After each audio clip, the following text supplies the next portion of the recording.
Hi guys, I just read to you that very long book, The Velveteen Rabbit, and this drawing lesson right here is a trickier one, and you notice he has hind legs, so I'm going to say this is the Velveteen Rabbit after he becomes real. He has his back legs. So the first thing you're going to start with are his little back feet, and you notice they're about the width of my hand, so about 4 inches or so. What I'm going to do is I'm going to start at the bottom here, go around like this, and up and down. It kind of looks like a butternut squash. And then over here, I'm going to do the same thing. Oh. Notice I started at the top on that one. Guess there's no wrong or right way to do it. And then on the inside, I'm going to make the little pads of his feet.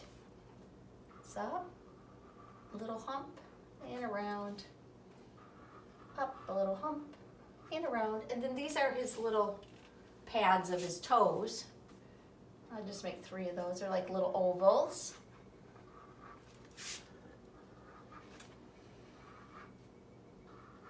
Like that. And then, you notice he's right away. You don't see his face. Now I'm going to make his body here. And it basically is an oval on its side. So I'm going to go this way and around. And when I reach his leg, I stop. I jump over into the inside and I do it like so. So there's his body. And now I'm going to draw his head. And I'm just going to do his cheeks first. I'm going to start over here and I'm going to go up like this and stop. And then I'm going to draw his ear. This is kind of tricky, so you need to watch this part. Starting at the top of his cheek, I'm going to go up toward the top of my paper.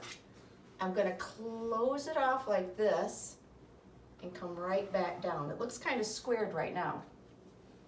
Now the next thing I'm going to do, I'm going to give him some little hair. So I'm going to go jig, jig, jig, jig, jig, jig, like that. But I don't go all the way across. I go to about halfway.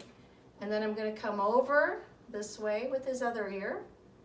Go with a straight line like this. Come back in. And I'm going to make his other cheek like that. Now you doing this on a flat table will be easier. Now, his ears don't look right yet, so we're going to go over here to this part of his ear. You're going to go over to the end of this square part, and you're going to come down with his ear, and you're going to go a little bit toward the paper and back up like that. You don't even see the little pink inside of his ears on this one because he's running away. And then on the other ear, you come over to the same corner as the other, and you go down about the same length as the other ear. You go in and up. And he needs a couple of whiskers. I'm gonna give him some whiskers, maybe 3. That one ran into his ear, so that's all right. Like that. Now, you notice this white here, that's his little cottontail.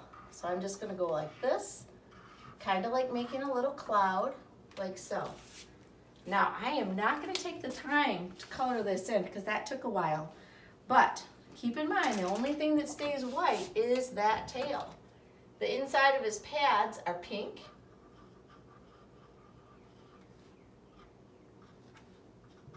Sure, you could do a much nicer coloring job than that. Fill that in.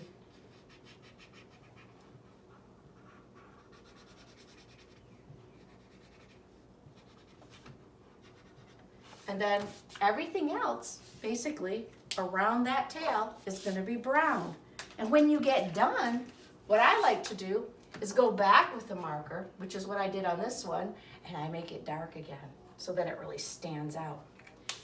What I didn't do on my other one, you could try to do this. You give him some grass, like he's hopping through it, like so.